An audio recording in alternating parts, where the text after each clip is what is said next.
I've been a longtime friend with Curtis Shuck, and we've kept in touch over the years, and he was telling me about his project in Shelby, Montana, and I'm in Whitefish, Montana, so we got together, and I was so fascinated with the different opportunities with it that I came out to physically help him work on it, and I learned a lot, and I got more interested in it, and I'm glad to be part of the team. I adopted a well so that I could go physically through the process of, getting here, checking and monitoring it, helping when they were actually filling it with concrete all the way through. And through that, I learned a lot more about it.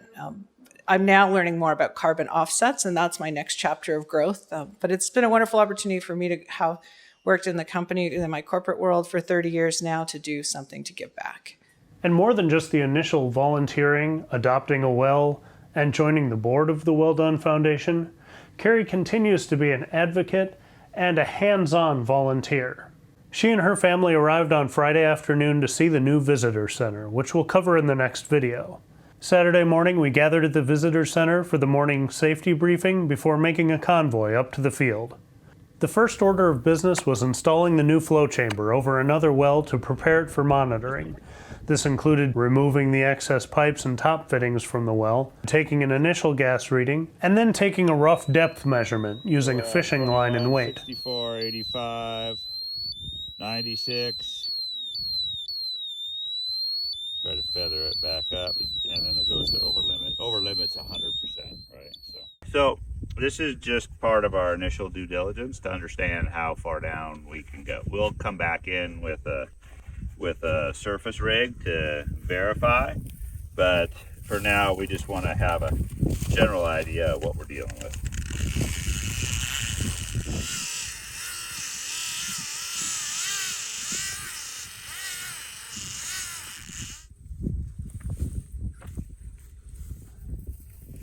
So number 6, we call this event the DFC deployment,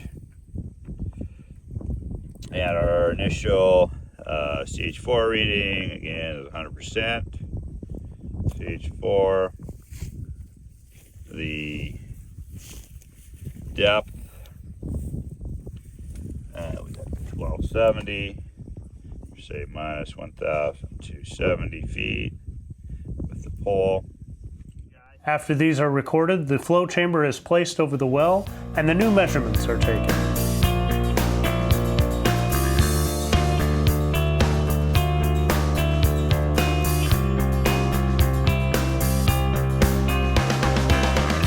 This was the best view we'd had from the gas camera, clearly showing the invisible gas pouring from the well. With the new flow chamber in place and staked down, we moved on to the demo work.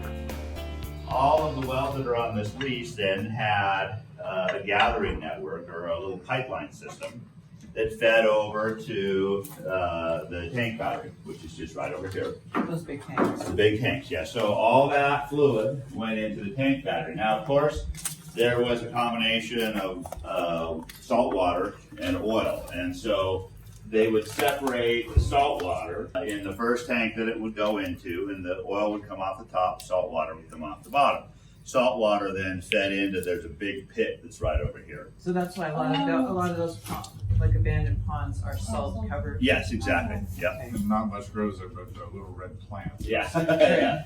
Yeah. And that's so that because again in the formation, down in the formation, that's what exists. Salt water from ancient seas, and then do they utilize that salt at all? No, it's pretty nasty, in terms of, because it's essentially mixed with oil at that point, So anyway, they separate it out as best they can, but that sort of is the process. And then every so often, depending on how much the lease was making in terms of oil, they would take then and have a truck or a buggy come and pick up the oil and take it into the market. So everything is essentially self-contained. None of this feeds into did feed into a central pipeline system to the refinery. The band is actually laying on the ground. It must have parted at some point. It was attached there, came around the turning post around here, and you can see it laying on the ground out there. So this particular building had a massive belt-driven wheel in its heyday. Lines were attached to the wheel that ran out to the pump jacks. The wheel kept the jacks in balance. As one went down, the opposite side was being pulled up. Over lunch, we stopped to look at a smaller one still in use. Again, it's all about balance, so when one pump jack is out of order, or the well dry, the balance has to be kept by the opposite side. Here, a cement block does the job to keep things moving.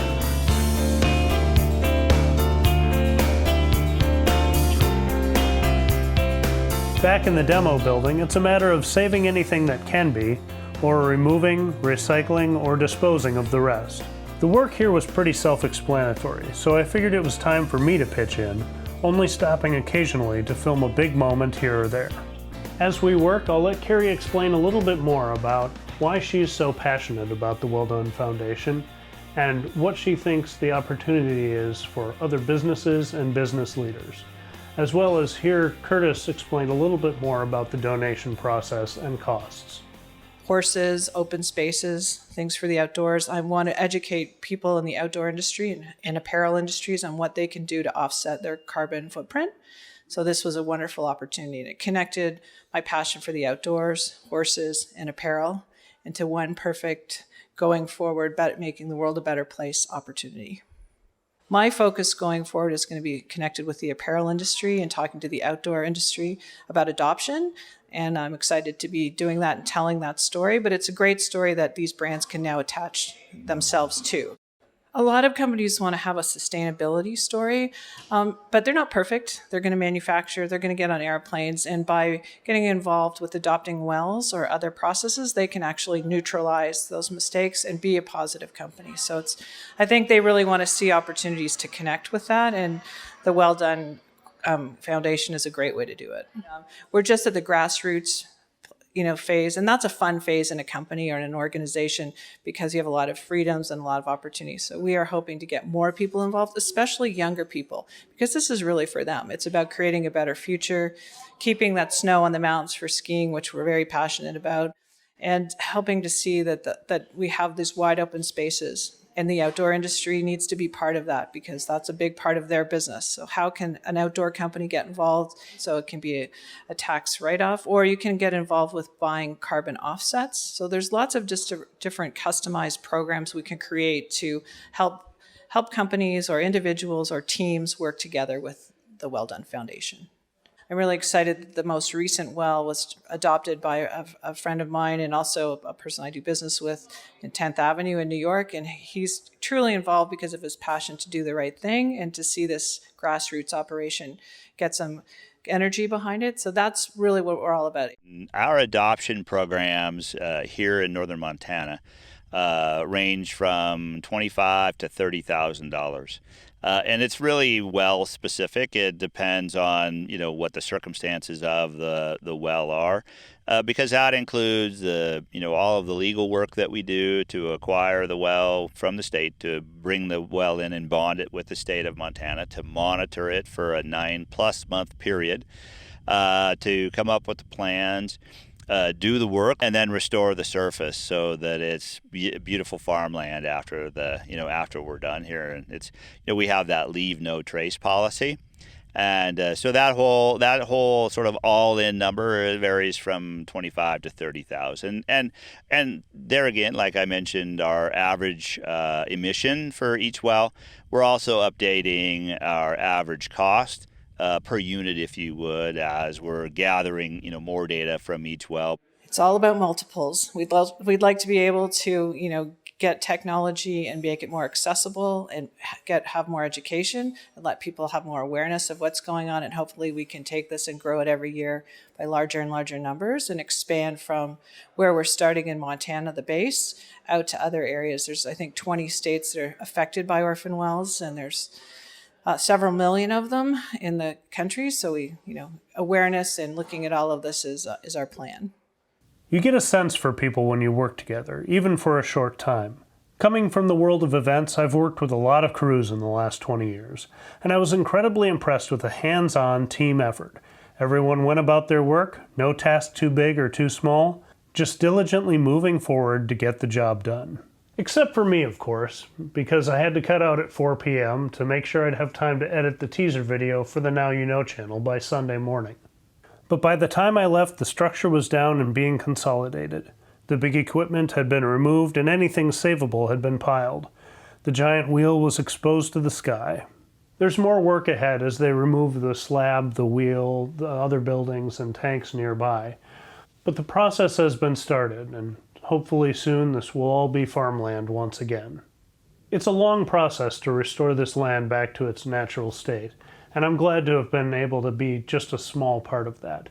And it was really rewarding to work with a crew of such dedicated people. In the next video, we're going to take a look at the other parts of their mission, community involvement and education. And these are really exemplified by their new visitor center in Shelby, Montana. So we'll take a look at that and some of those community stories in the next video. Be sure you don't miss it, so subscribe, and thank you for watching. Have a great day, and we'll see you in the next one.